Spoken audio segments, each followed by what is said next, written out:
I've been percolating a theory, since I was watching some television programs last night as people were trying to psychoanalyze the shooter at the ball field in Alexandria yesterday morning, Alexandria, Virginia. And as I was listening to all of these talking heads, people were saying, well, crazed gunman, obviously psychotic. And I sat back and I thought, does he have to be crazed? Perhaps there's actually in his head a rationale for what he's doing. And let me explain my theory on all of this morning, if I could. I've done a lot of reading about the causes of things like World War One, which was a great conflict, but it wasn't expected at the beginning it was going to be. And what came about in that particular situation, if you recall, we've got to go back, in history now, 100 years, a little over 100 years. You had a gang of people who wanted to free their homeland, which was Serbia. So they decided if they actually shot the crown prince of the Austro-Hungarian Empire dead, that they could somehow, by doing this, that they could free their land. Now, they apparently thought if they did it, that a lot of other people would rise up within the empire and support them. They were wrong. Were they crazy? May not be so. I mean, they were revolutionaries, and they thought this was an act that would be the spark for their cause and what they wanted to get out of all of this. And I bring that up because the guy they killed, the crown prince at the time, as it turns out, they didn't know it, but he was the one guy in the empire who was most strongly in their corner when it came to backing their cause. They didn't know it. They killed the one guy who likely was going to be working for them on getting some more liberty in their land, at least what they considered liberty at the time. Most of the Balkans, obviously, they don't have the same type of heritage that we have. So they killed this guy, and it kicked off World War One. It took a long time. It took a full month before everyone got mobilized and went off to war. Barbara Tuchman, the late historian, wrote a great book called The Guns of August, which I read when I was young, about how all of this, you wouldn't have expected it to happen, but so many things came along that it did happen, and the war broke out. But you look back throughout our own history. No, I am 50. In October, I'll be 55 years old. I have a birthday in October. I'll mark 55 years. The first 10 years of my life, I turned 10 in October of 1972. A few months after George Wallace had been the victim of an attempted assassination. I was only, as I say, not quite 10 years old at the time. In my short life, in 1963, Medgar Evers and John F. Kennedy had both been shot and killed. In 1965, it was Malcolm X. There were assassinations in 1968. There were riots across the country, not only in cities but on campuses throughout the 1960s. You had groups like the Weather Underground and later the Symbionese Liberation Army. They were going out and they were actually trying to foment revolution and thinking other people would join them by blowing up buildings on campuses or in various neighborhoods where they were trying to build their bombs. None of this is new in American history. You go all the way back to our founding, obviously, and this country was founded by shedding of blood. But you look back in the early days when you had people trying to assassinate President Andrew Jackson. And we've had other assassinations, President Lincoln obviously being the one that sticks out in people's minds from the early days of our history. We had a civil war. You had congressmen battling on the floor of both the House and Senate, sometimes being caned nearly to death.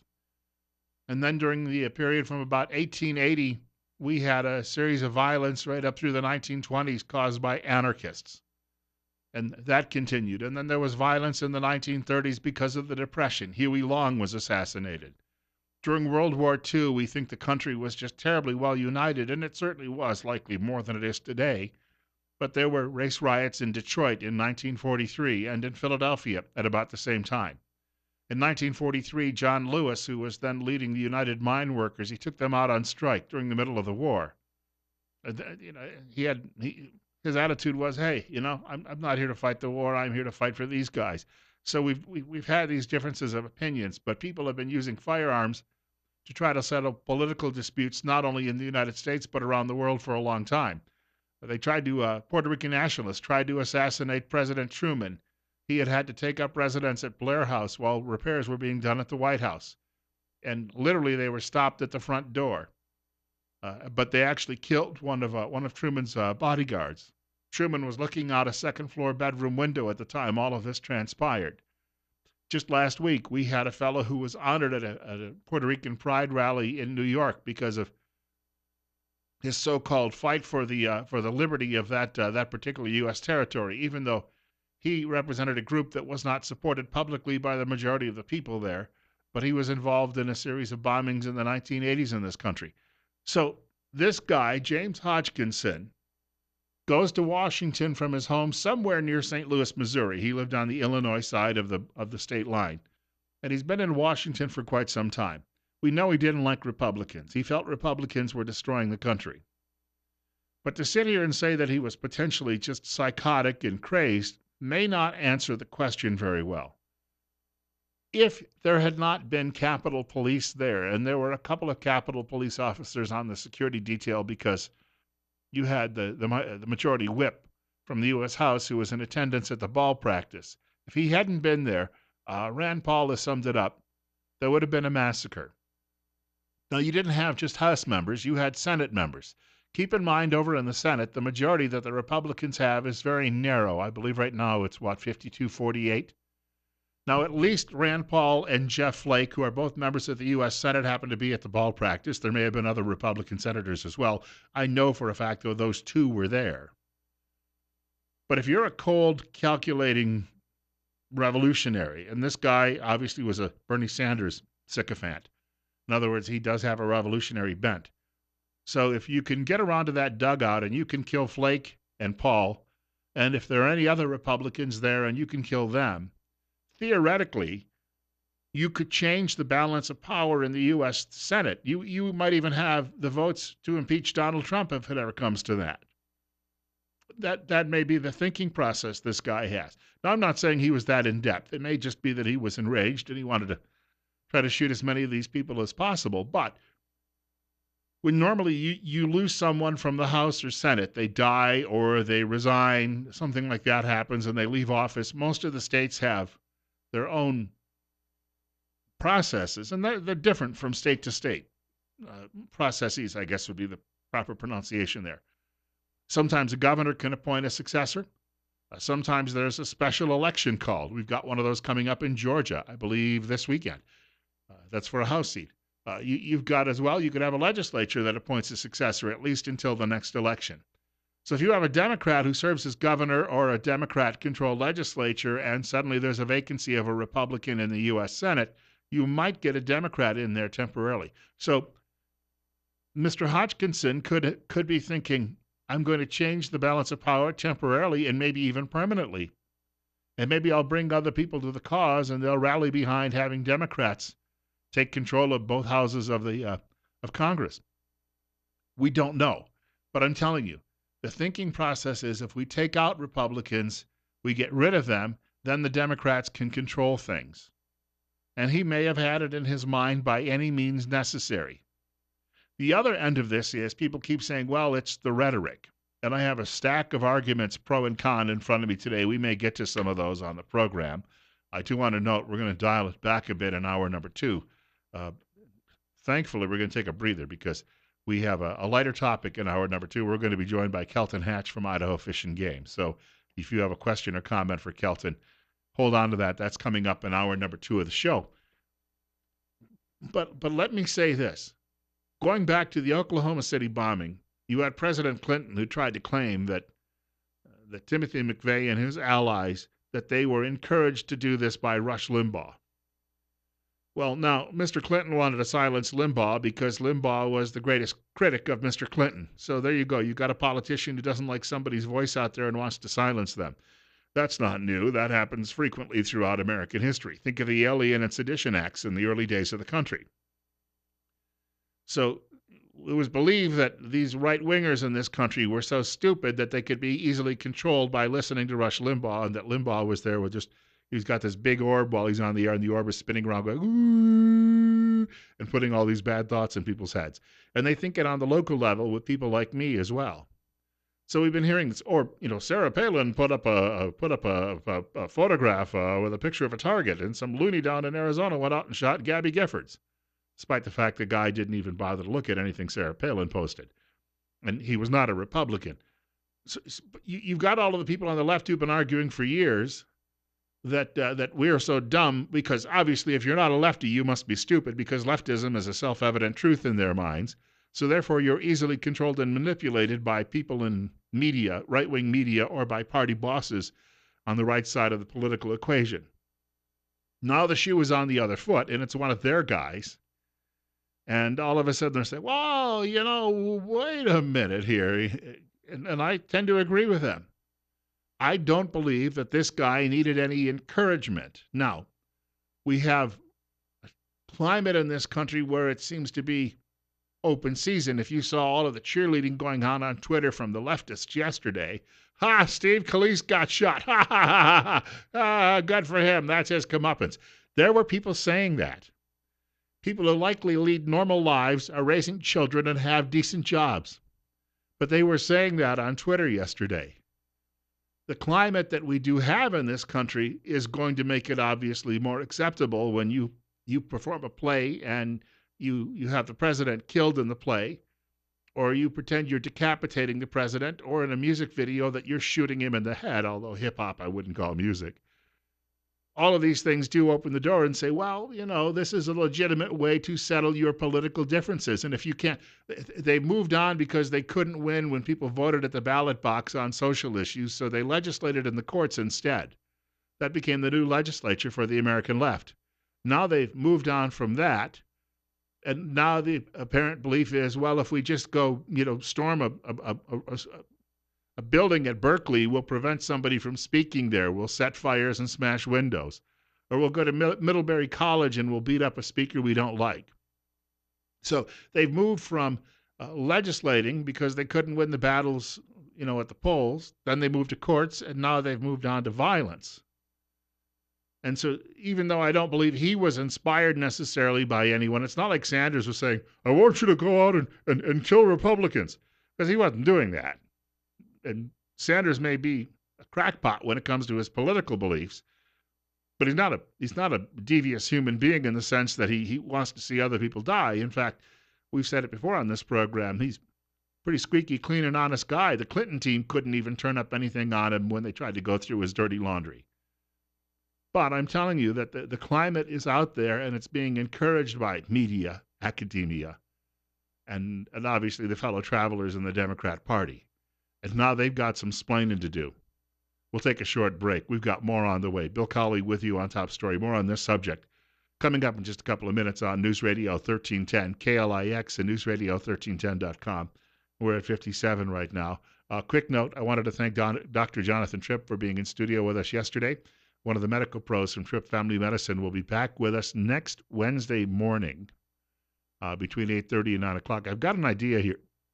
If there is a medical issue that's been bothering you or question you have, feel free to email it to me, and I will share it with the doctor's office, and we might be able to get that answered in one of the upcoming shows.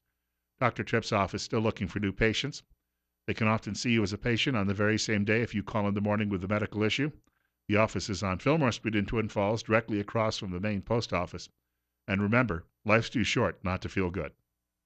Got a couple of things I wanted to mention about this situation, and Bernie Sanders took to the floor of the U.S. Senate yesterday after he got news of what actually had happened, and I wanted to share that with you in a couple of minutes because Mr. Sanders is a little brokenhearted that one of his followers would be, criminal, albeit I suspect a lot of criminals out there are looking for a free lunch, and he promises it. Quick note, warmer weather coming beginning of next week, temperatures back in the 90s. If you have not yet got that air conditioning unit working in proper order, you need to call the pros at Ramsey Heating and Electric. They'll come out and get the job done right and get it done right the first time. Problem-free, cozy summers I found at Ramsey Heating and Electric, 2600 Overland Avenue in Burley. You can telephone Ramsey Heating and Electric at 678-0459. That's Ramsey Heating and Electric, where they sell warm winters and cool summers. This is Bernie Sanders yesterday talking as if he's devastated by the news once he received it. Madam President, I have just been informed that the alleged shooter at the Republican baseball practice this morning is someone who apparently volunteered on my presidential campaign. I am sickened by this despicable act, and let me be as clear as I can be.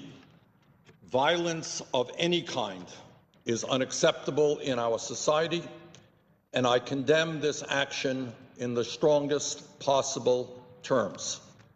Real change can only come about through nonviolent action, and anything else runs counter to our most deeply held American values.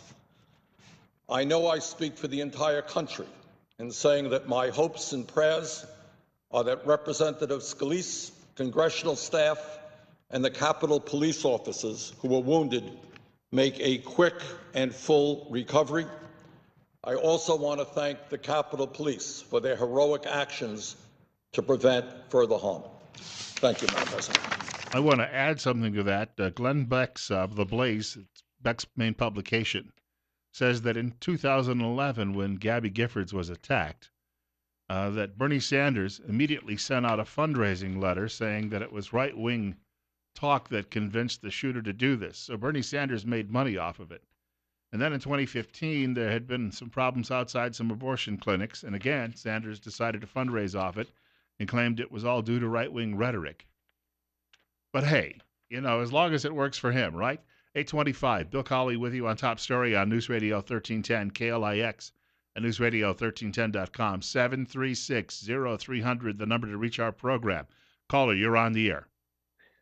Talk is cheap. It's action that really counts, and what you're saying is absolutely right on. And but I have a close friend that grew up in a conservative family and listens to for years to NPR radio. Is very anti-Trump and just vehemently so.